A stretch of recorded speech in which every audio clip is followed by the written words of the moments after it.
मस्त कहानियाँ।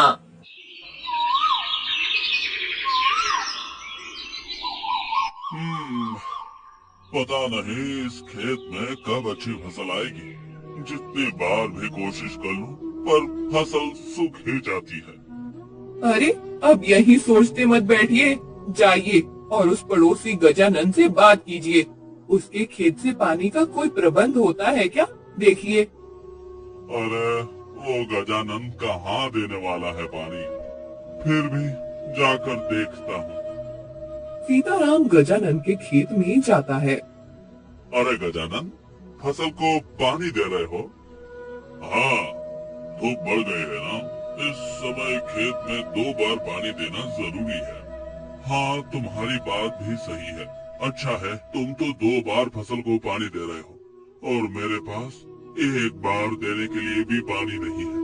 तुम अगर अपने कुएं से पानी दे दो तो। अरे मैं कैसे दे सकता? अभी मेरे कुएं में भी इतना पानी नहीं बचा है। मैं ही विचार कर रहा हूँ कि आगे अपने खेत के लिए पानी का प्रबंध कैसे करूँ। सीताराम अपने खेत में वापस आता है। फिर उसने ना कहा ना पानी के लिए। जी मुझे तो लगता है कि अब हमें अपने खेत में ही कुआं खोद लेना चाहिए। हमारे ही खेत में कुआं होगा तो हमें कभी पानी की कोई दिक्कत नहीं होगी। हाँ, पर कुआं खोदने के लिए कितना धन लगता है और इतना धन कहाँ है हमारे पास। हम तो 2 समय की रोटी जैसे तैसे खा पा रहे हैं। हाँ, पर कुछ न कुछ तो करना ही पड़ेगा। अब आप एक काम कीजिए, आप साहूकार से जाकर मिलिए, उनसे कुछ कर्जा ले लीजिए। सीताराम साहूकार के पास आता है। राम राम सरकार। बोलो सीताराम, क्या काम है? सरकार, थोड़ा कर्जा चाहिए था। खेत में कुआं बनवाना है। क्या? अब खेत में कुआं बनवाना है? तुम्हारा तो पिछला कर्जा भी तुमने नहीं चुकाया है अभी तक। हाँ सरकार, 1 बार कुआं बनवा लूं, फिर फसल को पानी मिलता रहेगा और फसल अच्छी आएगी तो मैं आपका सारा कर्जा एक साथ उतार दूंगा। ठीक है, अगर ऐसी बात है तो दे देता हूँ तुम्हें कर्जा। सीताराम साहूकार से कर्जा लेता है और मजदूरों को बुलाकर कुआं बनाने के काम पर लग जाता है। 2 दिनों के बाद कुआं बनकर तैयार हो जाता है। शाम के समय कुएं का काम पूरा खत्म हो जाता है। सीताराम और मीरा देखते हैं कि कुआं पानी से पूरा भर गया है। अरे वाह, ये कुआं तो पूरा भरा हुआ है। देखिए, मैंने कहा था ना। अब देखिए हमारी फसल भी कैसे लहराने लगेगी। हाँ, हम कल सुबह खेत में पानी देने के लिए आते हैं। सीताराम और मीरा खुश होकर अपने घर चले आते हैं। दोनों इतने खुश होते हैं, उन्हें अब पानी की कोई चिंता नहीं होती। दोनों सो जाते हैं। अगली सुबह दोनों जल्दी उठकर अपने खेत में आते हैं। जैसे ही कुएं के पास आते हैं, वो देखते हैं कि कल जहाँ पानी से लबालब भरा हुआ कुआं था, आज उस जगह पर मिट्टी के सिवा और कुछ नहीं होता। अरे ये क्या, कुआं कहाँ गया? हाँ, मैं भी वही देख रही हूँ। कल पानी से भरा हुआ कुआं आज कहीं गायब हो गया है। क्या हो रहा है ये? अरे इतनी मेहनत से वो कुआं हमने बनवाया था, कहाँ चला गया? जमीन निकल गई या आसमान खा गया हमारे कुएं को? वही तो कुछ समझ नहीं आ रहा है। वो कोई मनुष्य या प्राणी नहीं है कि ऐसे लुप्त हो जाए। अरे मैंने साहूकार से कर्जा लिया है। अब अगर कुआं ही नहीं होगा तो फसल कैसे आएगी, और फसल नहीं आएगी तो साहूकार का कर्जा कैसे चुकाऊंगा? सीताराम अपने सर को हाथ लगाकर नीचे बैठ जाता है। मीरा भी हताश हो जाती है। दोनों को समझ नहीं आ रहा था कि आखिर उनका कुआं ऐसे लुप्त कहाँ हो सकता है। कुछ देर के बाद, सुनिए, आप महाराज से जाकर मिलिए। अरे महाराज के पास जाकर क्या करूंगा? महाराज के पास जाकर उन्हें बताइए कि किसी ने हमारे कुएं को चोरी कर ली है। क्या कुएं की चोरी हुई है? हाँ, अब हमने इतनी मेहनत और खर्चा करके बनाया हुआ कुआं अब उसकी जगह पर नहीं है। इसका अर्थ यही है ना कि उसकी चोरी हुई है। आप जल्दी जाइए। अरे कुआं चोरी हो गया है, ये सुनकर लोग मेरा मजाक उड़ाएंगे। पूरा गांव हंसेगा मुझ पर। महाराज को भी मेरी बात पर विश्वास नहीं होगा। वो सब मैं जानती हूँ, पर अभी महाराज ही हमारी सहायता कर सकते हैं। मीरा की बात सुनकर सीताराम महाराज आत्मानंद के राजसभा में आता है। महाराज की जय हो। बताओ क्या समस्या है तुम्हारी? महाराज, मेरा कुआं चोरी हो गया है। क्या चोरी हुआ है? और वो भी कुआं? ऐसा कैसा विचित्र कुआं है तुम्हारा जिसकी चोरी हो गई है? महाराज की बात सुनकर सभी दरबारी हंसने लगते हैं। महाराज, मैं सच बोल रहा हूँ। 2 दिन मजदूर लगाकर मैंने अपने खेत में कुआं बनवाया था। कल रात पानी से भरा हुआ वो कुआं मेरे खेत में ही था, पर जब आज सुबह मैं और मेरी पत्नी खेत में फसल को पानी देने के लिए गए, तब कुआं वहाँ नहीं था। क्या बोल रहे हो तुम? मुझे तो विश्वास ही नहीं हो रहा है। कोई कुआं अपनी जगह से लुप्त कैसे हो सकता है?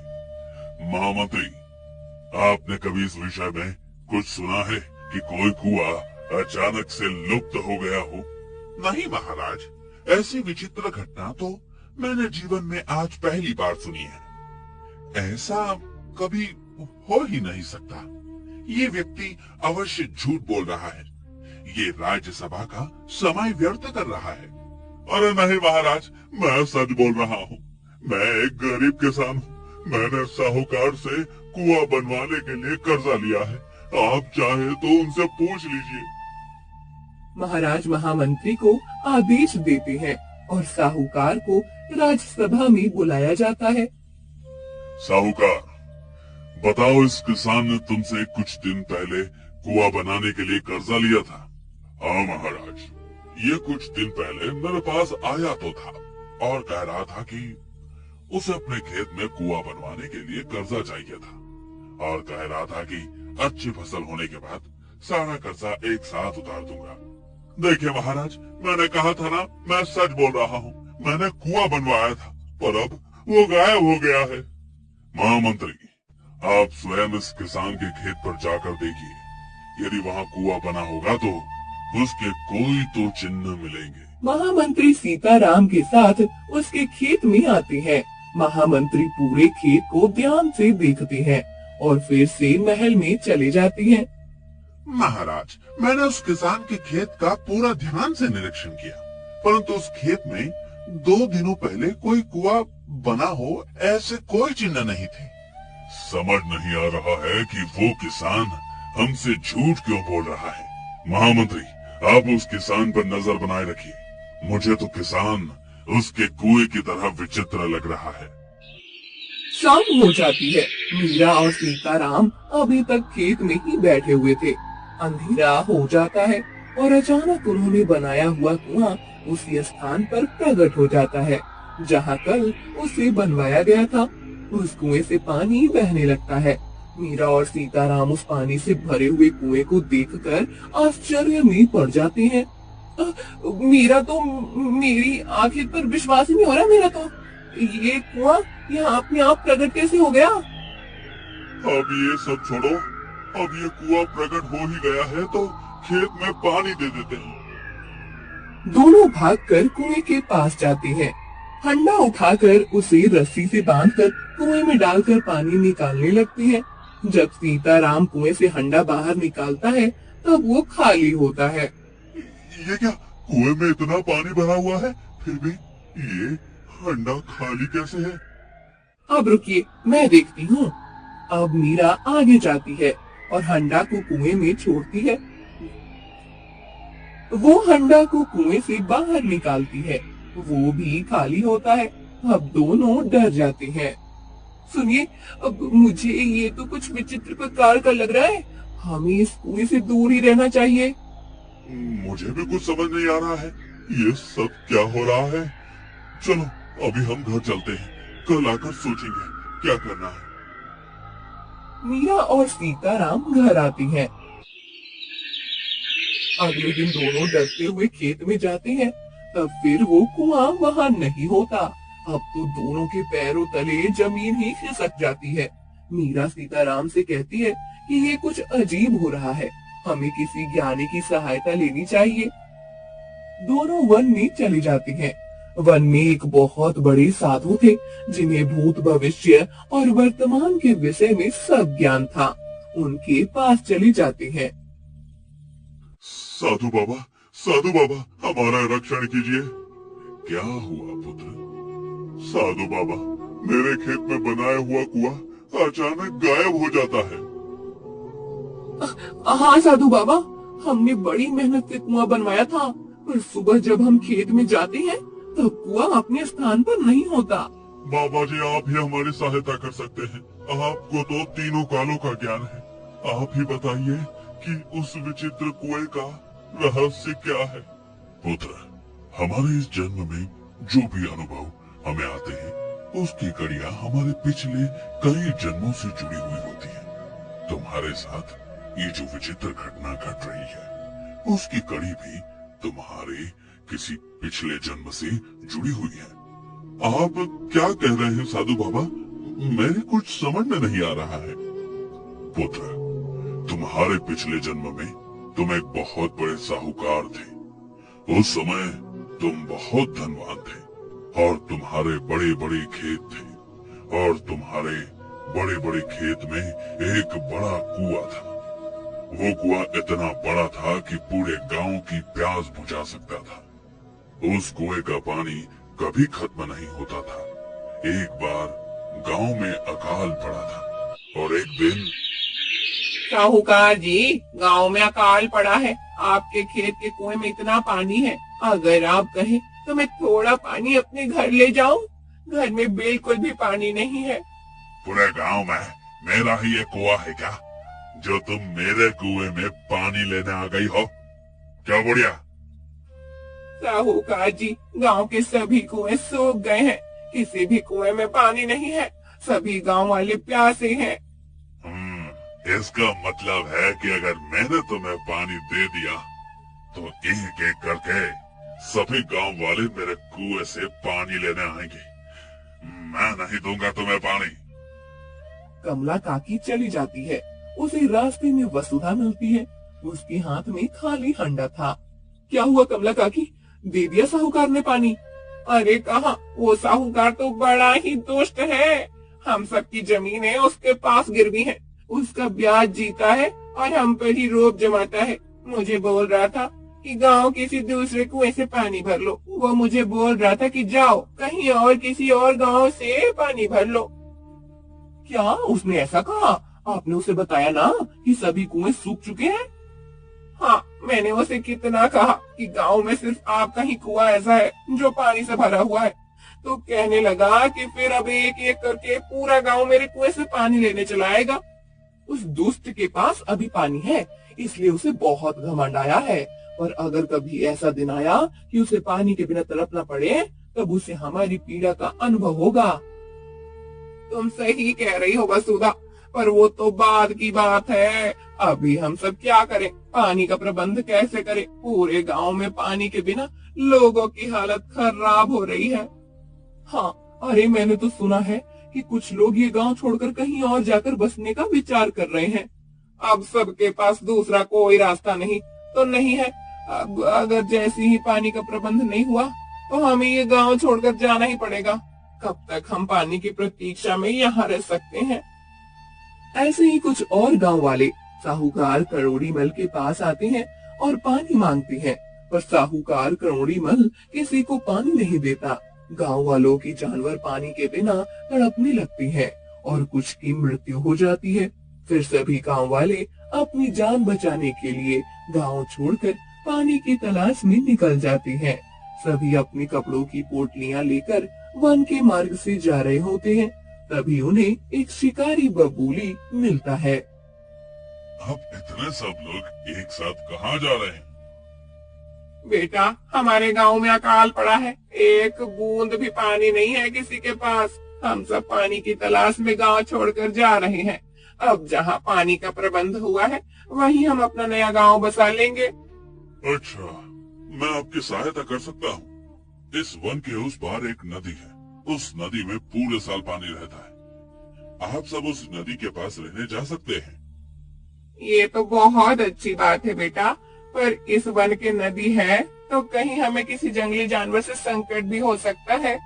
नहीं काकी, मेरे होते हुए आप सभी इस वन में सुरक्षित हैं। कोई भी प्राणी आपको कोई संकट नहीं देगा। बबलू भैया, आप इतने विश्वास से कैसे कह सकते हैं?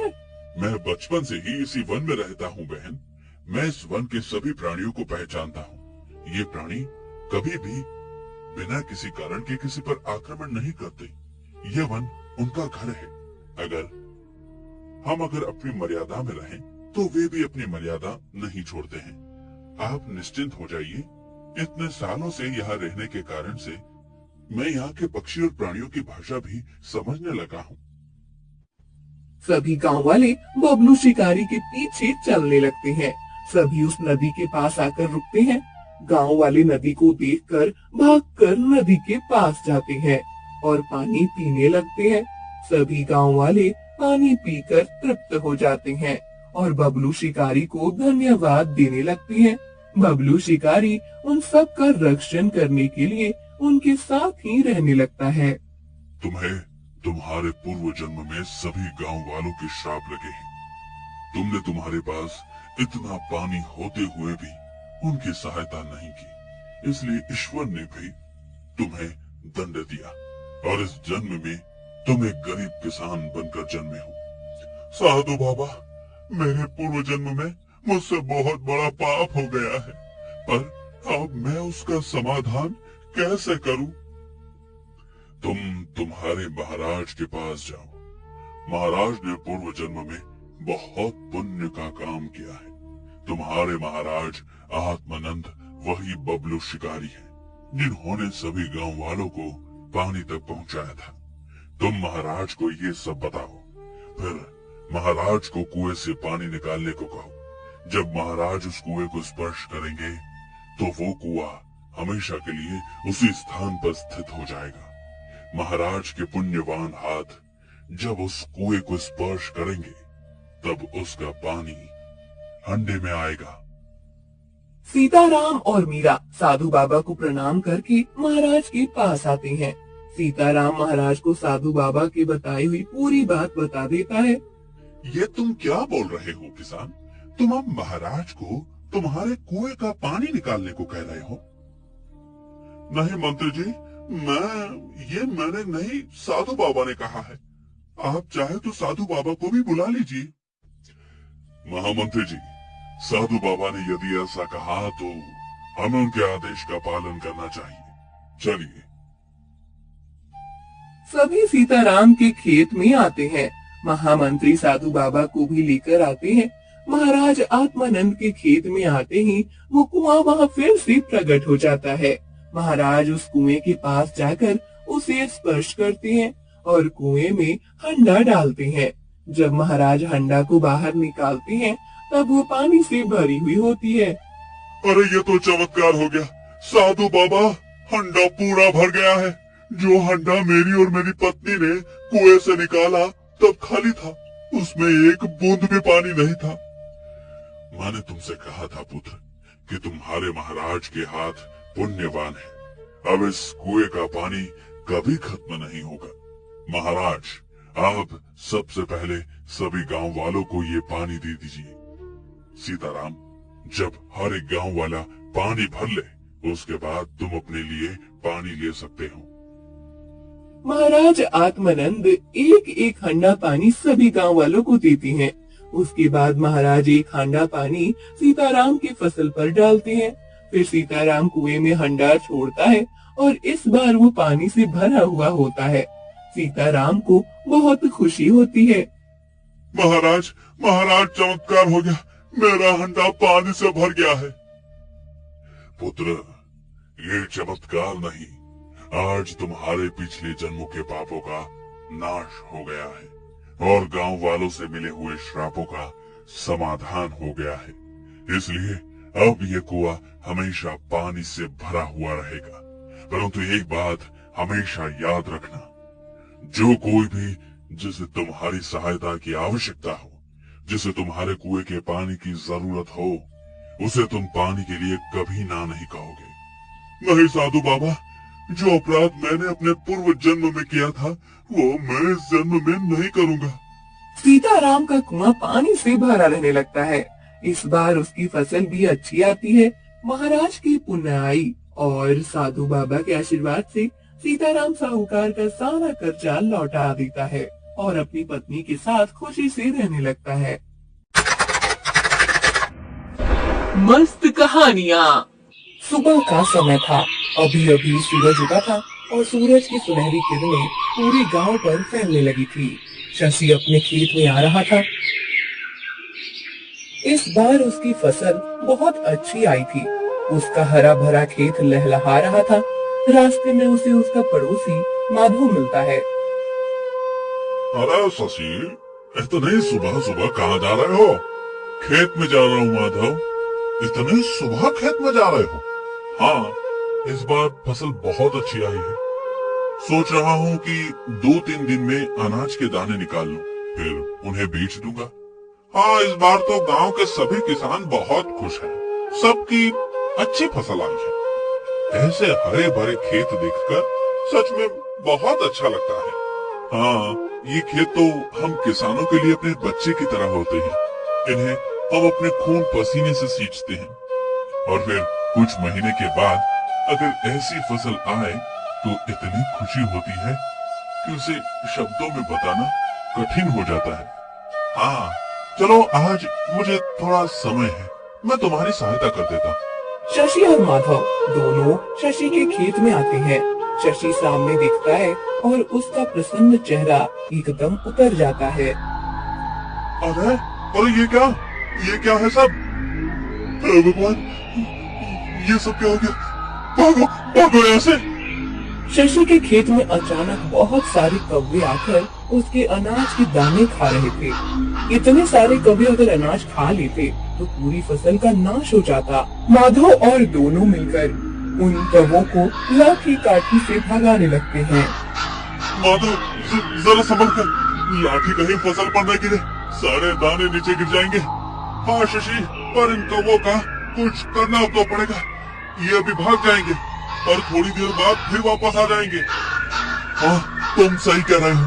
मैं एक काम करता हूँ, घर जाकर एक जाल लेकर आता हूँ। उस जाल को यहाँ रखता हूँ, फिर कौवे फसल खाने आएंगे और इस जाल में फंस जाएंगे। हाँ, तुम जाओ, मैं रुकता हूँ यहाँ कौवों पर नजर रखने के लिए। शशि जाल लेने घर जाता है। माधव वहीं बैठकर कौवों को भगाने लगता है। कुछ देर के बाद शशि जाल लेकर आता है और खेत में बिछा देता है। फिर चलो, अब कौवे आ भी गए तो इस जाल में फंस जाएंगे। हाँ, अब हमें इन पर नजर रखने की आवश्यकता नहीं है। चलो, हम कुछ और काम कर लेते हैं। माधव और शशि दोनों दूसरे काम करने चले जाते हैं। कुछ देर के बाद शशि अकेला खेत में वापस आता है। अच्छा मजा चखा दिया उन कौवों को।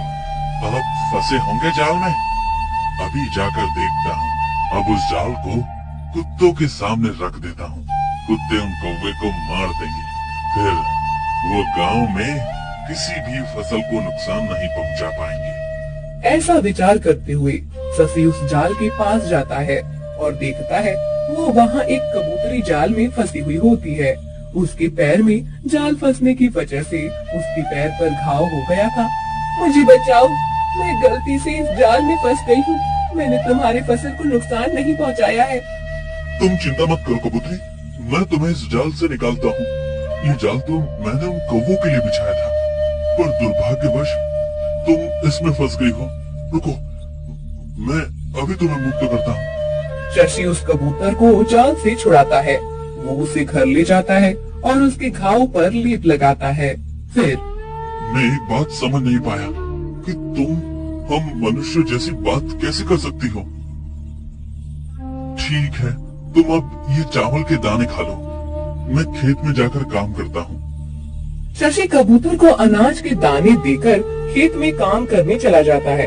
रात को वो घर आकर सो जाता है। सुबह जब वो उठता है तब उसके बिस्तर पे सोने के सिक्के पड़े होते हैं। अरे ये क्या? ये सोने के सिक्के कहाँ से आए यहाँ? ये मैंने तुम्हें दिए हैं। तुमने? और तुम्हारे पास ये सोने के सिक्के कहाँ से आए? वो सब तुम्हें बाद में पता चल जाएगा। तुम तो अब केवल इस बात से प्रसन्न हो जाओ कि तुम्हें रोज ये सोने के सिक्के मिलेंगे। वो कैसे? मैंने कहा ना कि तुम्हें बाद में पता चलेगा। अब तुम जाओ और अपने खेत के काम निपटाओ। आज तुम्हें फसल काटनी है ना। शशि अपने खेत में चला जाता है। 2-3 दिनों में शशि सारी फसल काट लेता है। अनाज के दानों को बोरियों में भरकर शशि आराम करने लगता है। कुछ देर के बाद माधव बैलगाड़ी लेकर आता है। चलो भाई शशि, इस अनाज की बोरियों को घर में रख देना है ना। देखो मैं बैलगाड़ी लेकर आया हूँ। हाँ चलो भाई, अभी इन्हें घर में रखते हैं, जाकर बाजार में बेच देते हैं। पर क्या इतने सारे बोरियों को घर में रखना सुरक्षित होगा? हाँ होगा ना, क्यों नहीं होगा। हम तो हमेशा अपने घर में रखते हैं सारा अनाज। तुम्हारी बात सच है, पर मैंने सुना है कि दूर किसी गांव में कुछ डाकू आसपास के गांवों में घूम रहे हैं। उनके गांव में अकाल पड़ा है, इसलिए वहाँ फसल नहीं उगती। सुना है कि वो डाकू हम जैसे किसानों का अनाज चुराकर ले जाते हैं और अपने गांव वालों को देते हैं। अच्छा, अगर ऐसा है तो हम कल के कल ही ये सब अनाज बेचने चले जाएंगे। अभी तो इसे घर में ही रखना पड़ेगा। माधव और शशि अनाज को बोरियों की बैलगाड़ी पर रख देते हैं और फिर घर आ जाते हैं। शशि रोज की तरह कबूतरी को चावल के दाने खिलाता है और सो जाता है। रात को जब शशि गहरी नींद में होता है, तब एक डाकू शशि के घर में आता है। सोते हुए शशि को देखकर, अच्छा हुआ ये घोड़े बेच कर सो रहा है। अब इन बोरियों को ले जाने में मुझे आसानी होगी। चलो अब एक एक करके बोरी लेकर बाहर जाता हूँ। डाकू अनाज की बोरी उठाता है, तभी कबूतरी उसकी आवाज से बाहर आती है। अरे ये कबूतरी कहाँ से आ गई? हाँ, लगता है इसने पाला होगा इस कबूतरी को। चलो ये मेरा क्या ही बिगाड़ लेगी। डाकू उस बोरी को उठाने लगता है, तभी कबूतरी जोर जोर से चिल्लाने लगती है। शशि उठो, वो देखो डाकू अनाज चुरा कर जा रहा है। शशि उठो जल्दी। कबूतर को इतनी जोर से चिल्लाते हुए देख डाकू हक्का बक्का रह जाता है। तभी शशि कबूतरी की आवाज सुनकर बाहर आता है। वो डाकू को देखता है और अरे ये क्या, डाकू आ गया। अच्छा तो तुम्हें पता ही था कि मेरे पास अनाज है। रुको, अभी तुम्हें मजा चखाता हूँ। शशि वहीं पड़ी छड़ी उठाता है और डाकू को पीटने आगे आता है। दोनों की हाथापाई होती है। तब डाकू अपनी कमर से बांधा हुआ चाकू निकालता है और शशि पर वार करने ही वाला होता है कि तभी कबूतरी डाकू के पास आकर उसकी आंखों में अपनी चोंच से मारने लगती है।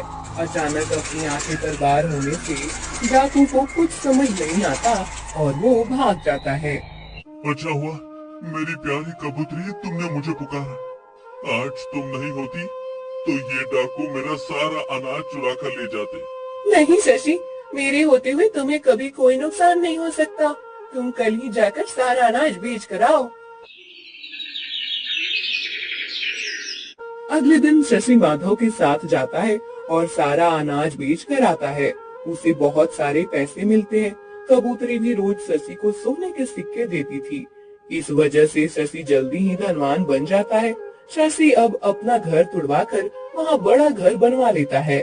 एक रात वो डाकू चुपके से शशि के नए घर को देखता है। अरे वाह, लगता है ये तो बहुत ज्यादा धनवान बन गया है। उस दिन मैं अनाज चुराने आया था तो इसने मुझे चुराने नहीं दिया। अब तो इसके घर में ही चोरी करूंगा। लेकिन पहले ये पता करना पड़ेगा कि ये इतना धनवान बन कैसे गया है। अनाज की बोरी को बेचकर तो इसके पास इतने पैसे नहीं आए होंगे। मुझे इस पर नजर रखनी पड़ेगी। डाकू शशि पर नजर रखने लगता है। एक दिन शशि माधव को एक पोटली देता है। ये लो माधव, अरे ये क्या है इस पोटली में? देखो तो। माधव पोटली खोलकर देखता है तो उसके अंदर सोने के सिक्के होते हैं। अरे ये क्या, ये तो सोने के सिक्के हैं। कहाँ से आए तुम्हारे पास? और ये तुम मुझे क्यों दे रहे हो? अरे मेरे पास जो कबूतरी है वो मुझे रोज सोने के सिक्के देती है। दिन भर में वो जितने भी चावल के दाने खाती है, सुबह मेरे बिस्तर में उतने सोने के सिक्के रखे हुए होते हैं। क्या? ये तुम क्या बोल रहे हो? ये कैसे संभव है? पता नहीं दोस्त, पर उस कबूतरी ने मुझे कहा है। वो कबूतरी सामान्य नहीं है, वो तो हमारी भाषा में बात भी करती है। ऐसी रहस्यमय कबूतरी तो मैंने पहले कभी न सुनी। पर तुम ये सिक्के मुझे क्यों दे रहे हो? तुमने आज तक मेरी बहुत सहायता की है। अब मैं धनवान बन गया हूँ और मैं चाहता हूँ कि मेरा दोस्त भी मेरी तरह धनवान बने। मुझे तो कबूतरी से रोज सोने के सिक्के मिलेंगे। मेरे पास तो सब कुछ है, इसलिए मैंने विचार किया कि तुम्हें थोड़ा धन दे दूं। उन दोनों की बातें उनके पीछे एक पेड़ के पीछे खड़े रहकर डाकू सुन लेता है। फिर अच्छा, तो ये बात है। उस कबूतरी के कारण ये किसान इतना धनवान बन रहा है। फिर तो मुझे इसके घर में चोरी नहीं करनी चाहिए। मैं तो उस कबूतरी को ही चुरा कर ले जाता हूँ। मुझे भी अब सोने के सिक्के ही चाहिए। शशि खेत में होता है। ये देखकर डाकू उसके घर चला जाता है। शाम को जब शशि घर आता है तब देखता है कि कबूतरी घर में नहीं है। शशि पूरे घर में कबूतरी को ढूंढता है पर कबूतरी कहीं नहीं होती। माधव वहाँ आता है। अरे क्या ढूंढ रहे हो? मेरी कबूतरी घर में कहीं नहीं दिख रही है। अरे अरे शशि, वो तो एक पंछी है, उड़ गई होगी। कब तक तुम्हारे घर में रहेगी? तुम ज्यादा मत सोचो। नहीं, मुझे नहीं लगता कि वो उड़ गई होगी। मैं देखता हूँ। अरे इतने दिन तो तुम उस किसान के पास ही तो थी। तुमने उसे धनवान बना दिया है। अब मुझे भी धनवान बना दो। मुझे पता है तुम उसे रोज सोने के सिक्के देती हो। आज से तुम मुझे सोने के सिक्के दो, फिर मैं तुम्हें छोड़ दूंगा। मैं तुम्हें सोने के सिक्के नहीं दे सकती, वो सिर्फ शशि के लिए है। तुम्हें मुझे सोने के सिक्के देने ही पड़ेंगे, नहीं तो मैं तुम्हारी हत्या कर दूंगा। अभी मेरी मृत्यु का समय नहीं आया है मूर्ख। मेरे जीवन में अभी कुछ काम अधूरे हैं जिन्हें पूर्ण किए बिना मैं अपनी देह का त्याग नहीं करूंगी। अगर तुम मेरी बात नहीं मानोगी तो मैं तुम्हें मार दूंगा। ऐसा कहकर डाकू अपना चाकू उठाकर कबूतरी को मारने जाता है। तभी शशि पीछे से आकर उसका हाथ पकड़ लेता है। उस दिन तो अनाज की चोरी करने आया था, वो नहीं कर पाया तो अब मेरी कबूतरी को ही चुरा ले गया तू। अब मैं तुम्हें नहीं छोड़ूंगा। शशि और डाकू में फिर से हाथापाई होने लगती है। इस बार डाकू शशि पर चाकू चलाने में सफल हो जाता है। शशि के हाथ पर चाकू से घाव हो जाता है और उसके शरीर से खून बहने लगता है। उसके खून की कुछ छींटे कबूतरी के शरीर पर गिरते हैं और वहाँ अचानक रंग बिरंगी किरणें उत्पन्न होने लगती हैं। उन किरणों के साथ ही कबूतरी गायब हो जाती है। एक सुंदर राजकुमारी वहाँ पर प्रकट हो जाती है। कितनी सुंदर राजकुमारी है। राजकुमारी, मैं आप पर मोहित हो गया हूँ। आप मुझसे विवाह कर लीजिए। मूर्ख डाकू, मुझसे मैं कभी विवाह नहीं कर सकती। मैं पहले से ही विवाहित हूँ और इतने दिनों से मेरे पति के साथ ही रह रही थी। इतने दिनों से तुम मेरे साथ रह रही थी, इसका अर्थ है कि मैं तुम्हारा पति हूँ और तुम अचानक कबूतरी से राजकुमारी कैसे बन गई? क्या रहस्य है तुम्हारा? अरे ये मेरे लिए यहाँ आई है। नहीं, मैं शशि की पत्नी हूँ और उसके साथ ही रहूंगी। पूरा एक जन्म में उसके साथ रहने की प्रतीक्षा कर रही थी। अब हम दोनों को एक दूसरे से अलग कोई नहीं कर सकता। राजकुमारी, मैं तुम दोनों को एक नहीं होने दूंगा। मैं तुम्हें प्राप्त करके ही रहूंगा, फिर जो है मुझे इस किसान की हत्या ही क्यों न करनी पड़े। नहीं, तुम शशि की हत्या मत करना। मैं तुम्हारे साथ आने के लिए सज्ज हूँ। ये तुम क्या कह रही हो राजकुमारी? तुम इसके साथ कैसे जा सकती हो? उसने कहा ना कि वो मेरे साथ आ रही है। उसे अब मैं पसंद आया हूँ। डाकू शशि से बात करने लगता है। इसी अवसर का फायदा उठाकर राजकुमारी वहीं पड़ा हुआ चाकू उठाती है और डाकू की हत्या कर देती है। फिर इस दुष्ट डाकू को बातों में उलझाने के लिए मैंने ऐसा कहा था उसे, शशि तुम्हारा और मेरा संबंध पिछले जन्म से है। तुम ये सब क्या कर रही हो? मेरी कुछ समझ में नहीं आ रहा। मैं तुम्हें सब विस्तार से समझाती हूँ। पिछले जन्म में तुम एक राजकुमार थे और मैं एक राजकुमारी थी। हम दोनों का विवाह होकर कुछ ही दिन हुए थे। एक बार हम दोनों वन में विहार कर रहे थे, तब सुनिए राजकुमार, मुझे भूख लगी है, आप मेरे लिए फल तोड़ कर लाइए ना। अवश्य, मैं अभी लाता हूँ। राजकुमारी को एक आम का पेड़ दिखता है जिस पर बहुत सारे आम थे। उस पेड़ के पीछे एक साधु तपस्या करने बैठे हुए थे जो राजकुमार को दिख नहीं रहे थे। राजकुमार आम पर पत्थर मारने लगते हैं। आम तो नीचे नहीं गिरता, पर एक पत्थर पीछे तपस्या कर रहे साधु के सर पर जाकर गिरता है। उनके सर से खून बहने लगता है और उनकी तपस्या भंग हो जाती है। साधु बहुत क्रोधित हो जाते हैं और मूर्ख राजकुमार, मेरी तपस्या भंग कर दी। साधु की आवाज सुनकर राजकुमारी भी भागकर राजकुमार के पास आती है। क्या हुआ राजकुमार? मैं आपके लिए आम तोड़ने के लिए उस पेड़ पर पत्थर मार रहा था। एक पत्थर साधु बाबा को लग गया। मुझे नहीं पता था कि पेड़ के पीछे साधु बाबा बैठे हैं। तुमने मेरी तपस्या भंग कर दी है, इसलिए अब तुम्हें मेरे क्रोध का सामना करना पड़ेगा। नहीं साधु बाबा, इनकी कोई गलती नहीं है। मैंने ही उन्हें कहा था कि मेरे लिए फल तोड़ कर लाइए। राजकुमारी, तुम्हारे फल खाने की इच्छा से मेरे शरीर से रक्त बह गया है और मेरी तपस्या भी भंग हो गई है। तुम्हारे प्रेम के लिए राजकुमार ने इस पेड़ पर पत्थर मारे हैं। मैं तुम्हें श्राप देता हूँ कि तुम दोनों का वियोग हो जाएगा। तुम एक कबूतरी बन जाओगी और कभी राजकुमार के साथ नहीं रह पाओगी। नहीं नहीं साधु बाबा, हमें इतना बड़ा श्राप मत दीजिए। हम दोनों एक दूसरे से बहुत प्रेम करते हैं। मैं आपसे क्षमा मांगती हूँ, कृपया अपने श्राप का समाधान कीजिए। साधु बाबा अपना क्रोध शांत करते हैं और ठीक है, मैं दिया हुआ श्राप तो वापस नहीं ले सकता, इसलिए तुम्हें कबूतरी का शरीर तो प्राप्त होकर ही रहेगा। राजकुमार, अपने अगले जन्म में एक सामान्य किसान के रूप में जन्म लेंगे और तभी तुम उनसे मिल पाओगी। जब उनके रक्त के छींटे तुम्हारे शरीर पर गिरेंगे, तब तुम अपने असली रूप में आ जाओगी। आज वो दिन आया है जब हम दोनों का फिर से एक बार हम एक हो गए हैं। मैं तुम्हारी पत्नी हूँ शशि। पर फिर वो सोने के सिक्के, वो तुम्हारे पास कहाँ से आए थे? मैं इतने वर्षों से कबूतरी बनी हूँ, पूरा एक जन्म बीत गया है। इतनी वर्षों की मेरी कबूतरी बने रहने की इस तपस्या से मुझ में कुछ शक्तियाँ एकत्रित हो गई थी। मैंने जब तुम्हें खेत में काम करते देखा था, तब मुझे बहुत दुख हुआ। पिछले जन्म का राजकुमार इस तरह से खेत में खून पसीना बहा रहा है, यह देखकर मैंने अपनी तपस्या के फल से वो सिक्के उत्पन्न किए और तुम्हें दे दिए ताकि तुम सुखपूर्वक जीवन व्यतीत कर सको। तुम्हें मिलने के बाद इतने दिनों तक मैं इसी दिन की प्रतीक्षा कर रही थी कि कब वास्तव रूप में आऊं और तुमसे मिल पाऊं। तुम ये सब सच बोल रही हो?